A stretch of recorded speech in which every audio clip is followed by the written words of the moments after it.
بسم الله الرحمن الرحيم. الرحمن علم القرآن، خلق الإنسان علمه البيان. الشمس والقمر بحسبان، والنجم والشجر يسجدان. والسماء رفعها ووضع الميزان، ألا تطغوا في الميزان، وأقيموا الوزن بالقسط ولا تخسروا الميزان.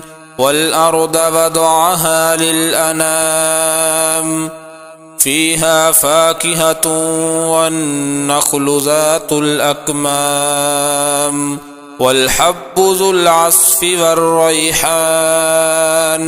فبأي آلاء ربكما تكذبان؟ خلق الإنسان من صلصال كالفخار، وخلق الجان من مارج من نار. فبأي آلاء ربكما تكذبان؟ رب المشرقين ورب المغربين، فبأي آلاء ربكما تكذبان؟ مرج البحرين يلتقيان، بينهما برزخ لا يبغيان. فبأي آلاء ربكما تكذبان؟ يخرج منهما اللؤلؤ والمرجان. فبأي آلاء ربكما تكذبان؟ وله الجوار المنشآت في البحر كالأعلام. فبأي آلاء ربكما تكذبان؟ كل من عليها فان، ويبقى وجه ربك ذو الجلال والإكرام. فبأي آلاء ربكما تكذبان؟ يسأله من في السماوات والأرض، كل يوم هو في شأن. فبأي آلاء ربكما تكذبان؟ سنفرغ لكم أيها الثقلان. فبأي آلاء ربكما تكذبان؟ يا معشر الجن والإنس إن استطعتم أن تنفذوا من أقطار السماوات والأرض فانفذوا، لا تنفذون إلا بسلطان. فبأي آلاء ربكما تكذبان؟ يرسل عليكما شواظ من نار ونحاس فلا تنتصران. فبأي آلاء ربكما تكذبان؟ فإذا انشقت السماء فكانت وردة كالدهان. فبأي آلاء ربكما تكذبان؟ فيومئذ لا يسأل عن ذنبه إنس ولا جان. فبأي آلاء ربكما تكذبان؟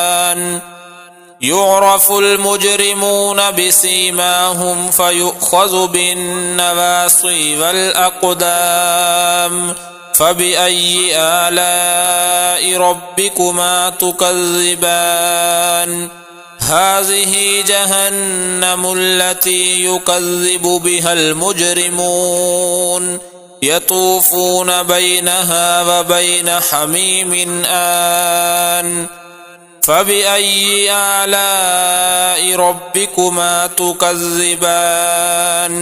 ولمن خاف مقام ربه جنتان، فبأي آلاء ربكما تكذبان ذواتا أفنان فبأي آلاء ربكما تكذبان فيهما عينان تجريان فبأي آلاء ربكما تكذبان فيهما من كل فاكهة زوجان فبأي آلاء ربكما تكذبان متكئين على فرش بطائنها من استبرق وجنى الجنتين دان فبأي آلاء ربكما تكذبان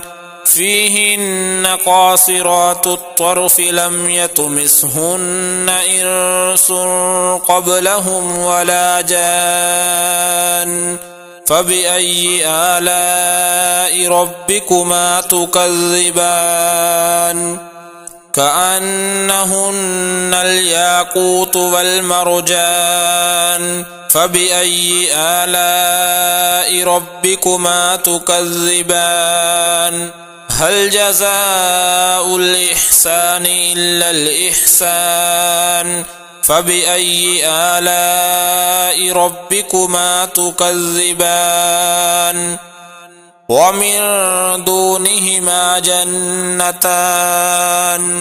فبأي آلاء ربكما تكذبان مدهامتان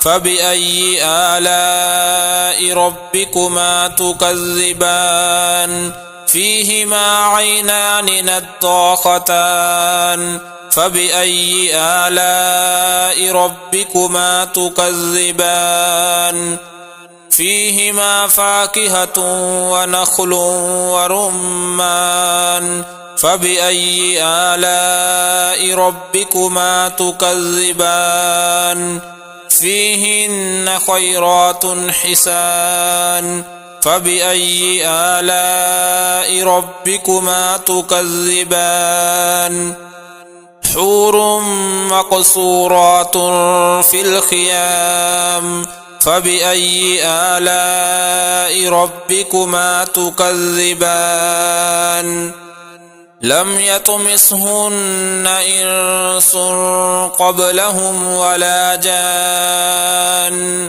فبأي آلاء ربكما تكذبان متكئين على رفرف خضر وعبقري حسان فبأي آلاء ربكما تكذبان تبارك اسم ربك ذي الجلال والإكرام